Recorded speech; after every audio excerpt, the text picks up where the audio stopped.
Kenapa munculnya BPKH? Pertama tadi untuk memisahkan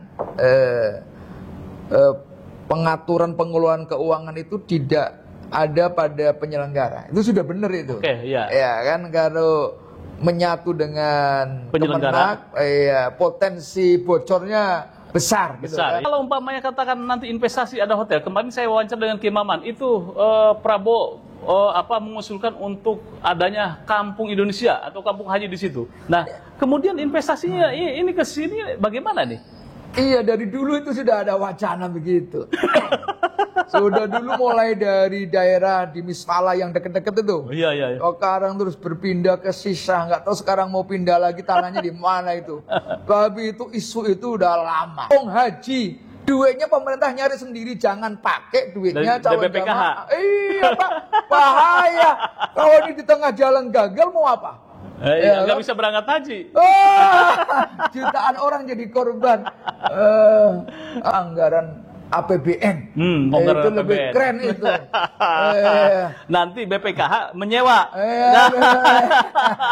Atau umat Islam se-Indonesia, ayo patungan, saya mau kok patungan sudah gitu kan. Ya kan, demi martabat bangsa kan. Bikin perkampungan haji di sana. Yang sudah haji itu berapa juta orang tuh. Turunan 1 juta bikin kampung haji. Kan? Gimana nih, setuju tidak nih usulan Ki Samsul?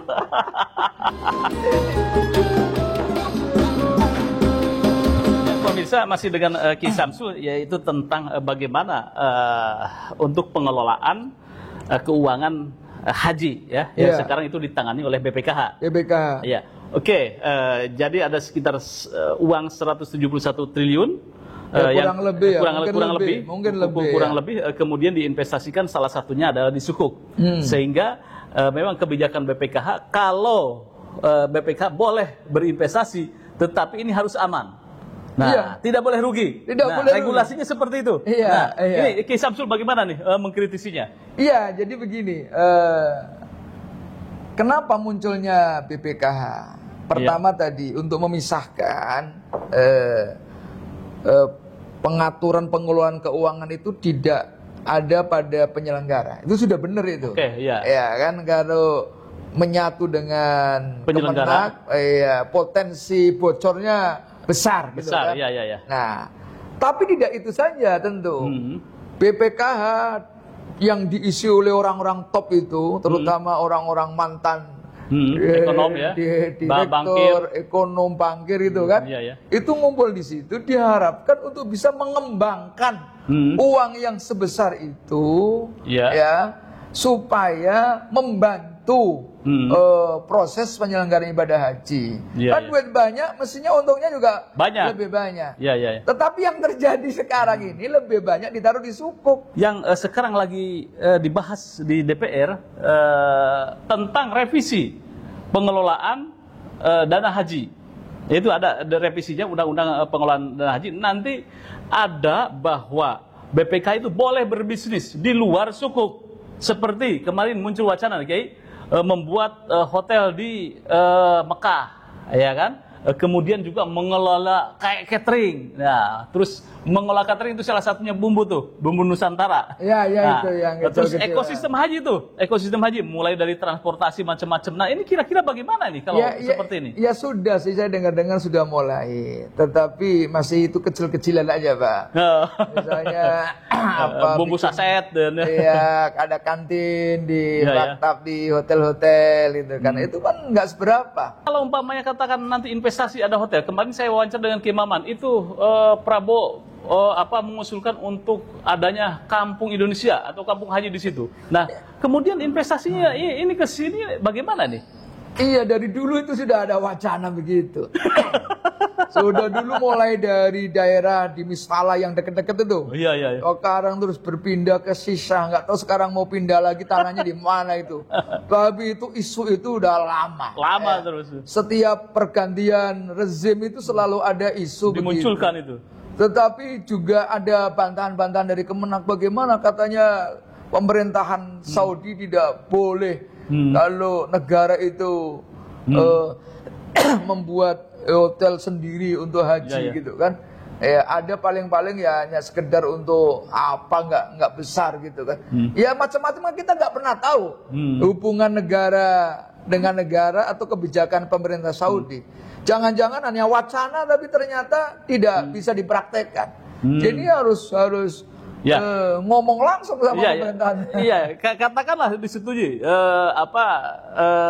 Raja Pangeran Salman gitu kan ya, bin Salman itu kan ya. Oke, setujulah gitu kan ya. Katakan mendirikan hotel atau kampung Indonesia itu bisa kalau itu opportunity-nya. Betul, kalau itu bisa daerah-daerah yang mungkin agak mudah terjangkau ya. Tentang transportasinya itu kan manfaatnya banyak, tidak hanya untuk haji, nanti untuk umroh juga, juga begitu. Tetapi sekali lagi Pak, namanya negara itu kepingin juga dapat keuntungan yang sebesar-besarnya, Pak.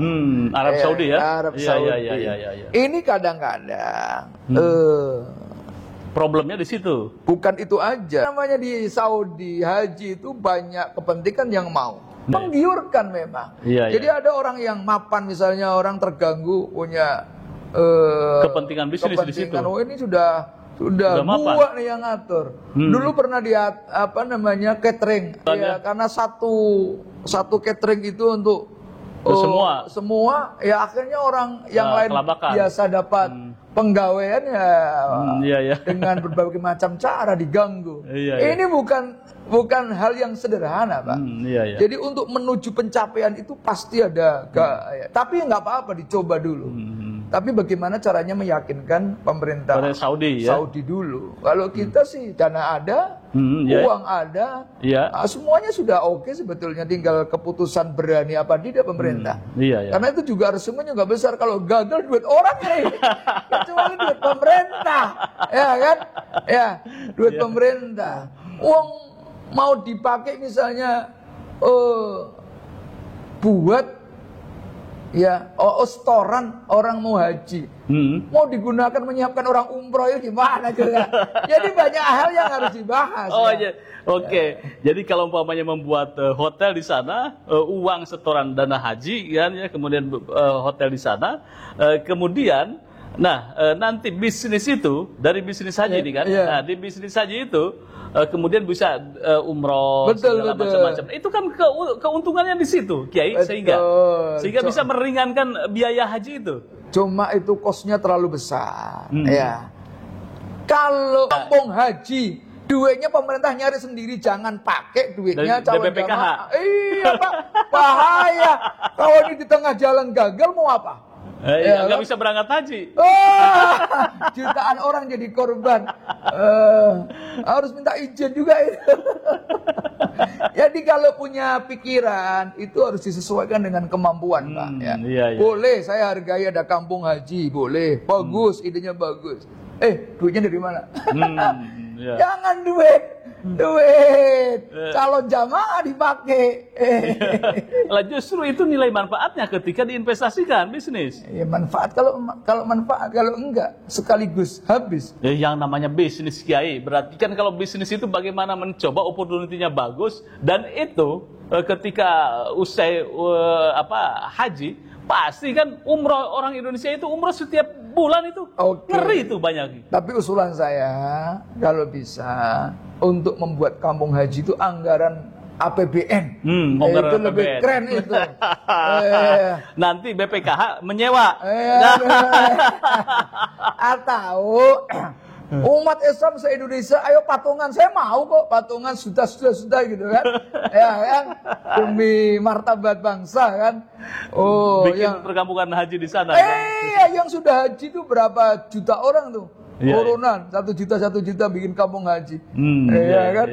Gimana nih, setuju tidak nih usulan ini Samsul?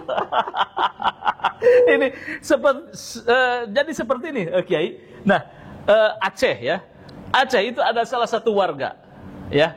Dulu membeli tanah di dekat Masjidil Haram, kemudian dipugar karena ada pelebaran. Kemudian uang ini dibayarkan, kemudian dibangunkan hotel itu. Nah, sampai sekarang itu jamaah asal Aceh itu mendapatkan wakaf loh. Iya, emang dulu yang punya wasiat itu nanti pokoknya orang jamaah haji Indonesia Dari Aceh? dibantu dari hasil hotel ini. Iya, iya, Ya. Itu memang keluarganya menyampaikan pesan Iya, iya. kepada keluarga berikutnya itu selalu untuk ngurusi jamaah yang asal Aceh. Iya, iya, iya. Nah, tetapi ini kan persoalannya beda dengan dulu. Sekarang ini kan tanah juga terbatas di sana. Iya, iya, iya. Pasti harganya juga lumayan Tinggi. Ya, apalagi bikin hotel baru. Wow. Kalau dihitung itu berapa ratus triliun misalnya kan, iya, iya, iya. karena modal sendiri sendiri.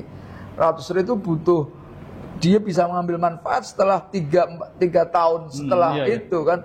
Jangan orang mau berangkat duitnya. Nah, apa pemerintah berani nanggung kalau ini di tengah jalan terjadi masalah? Ya, harus dibahas undang-undang dulu. Andekan proyek haji ini di tengah jalan mangkrak misalnya. Hotel haji gitu aja. Siapa yang mau bertanggung jawab? Bertanggung jawab. Iya, iya, Ya iya. kalau tol itu nggak apa-apa mangkrak tuh, lihat tuh. Ya, Iya, kan? iya, iya. Tol-tol itu banyak yang mangkrak. Ya, namanya punya pemerintah kan nggak ada yang protes. Iya, iya, Tapi iya. kalau duitnya sampai dipakai mangkrak itu apa enggak? Demo berjilid-jilid. Lah, enggak, kembali lagi tuh bahwa dana wakaf warga Aceh itu kemarin itu 200 SAR, sekitar 8,7 juta lah, 8 jutaan itu. Nah, itu kan nilai manfaatkan kan seperti itu Kiai. Benar, itu kan dulu Pak, Iya, dulu perorangan, itu pun perorangan Iya, iya. sifatnya. Dan memang sudah ada dulu kasusnya kan, ini udah ada, baru yang punya udah meninggal pingin ditasarufkan. Langsung terus Ya, gitu itu aja. terserah, namanya pribadi. Ya. Ini kan enggak, baru mau cita-cita bikin kampung Indonesia, Kampung kampung haji Indonesia, atau haji, bangun ya. hotel lah di sana. Oke, itu berapa kira-kira? Nah, duit ini terus dari mana? Kalau mau ngambil dari setoran awal, Dari BPKH itu ada. saya kok ngeri-ngeri Berat. sedep itu. Iya. Karena resikonya besar. Resikonya misalnya bagaimana kalau terjadi mangkrak. Iya. Misalnya udah habis 10 triliun. Siapa yang mau ganti? Iya, iya. Jadi diumumkan ini yang ini nggak sambar berangkat. Kan kalau mau bikin kampung haji monggo, tapi duitnya dari APBN. Jangan ngambil duit setoran jamaah yang ada di BPKH. Iya. Iya. Itu sama aja nanti kita mau proyek di sini urunan kita yang urunan dulu. Oke, itu tentang obrolan Ki Samsul sebagai mantan pengawas haji dan juga Ketua Tanfidiyah PWNU Jakarta, berharap bahwa cita-cita untuk investasi hotel di sana, membangun hotel memang baik. Tapi dananya kan ya. Dananya dari mana? Dari mana? Dari pemerintah itu kan ya. Kalau dari APBN oke kan. Oke, tapi kalau dari BPKH uang setoran jamaah yang ada di BPKH no, itu. no. Iya, iya. Jadi selanjutnya dibangun oleh dana APBN, BPKH nyewa kan? Sewa gitu aja. Nah, itu lebih aman. Iya. Atau separuh lah, kalau sudah jadi separuh tinggal finishing baru boleh. Baru investasi di situ. Investasi di situ yang mungkin tetek bengeknya Ya, itu. tetek bengeknya berapa ratus triliun, berapa ratus miliar lah ya. Iya, itu boleh. Kalau semuanya, gawat bos. Oke, pemirsa, luar biasa ini obrolan santai, tetapi ini menohok bahwa sekarang memang terjadi revisi atau diskusi tentang revisi undang-undang bagaimana BPKH untuk melakukan investasi yang lebih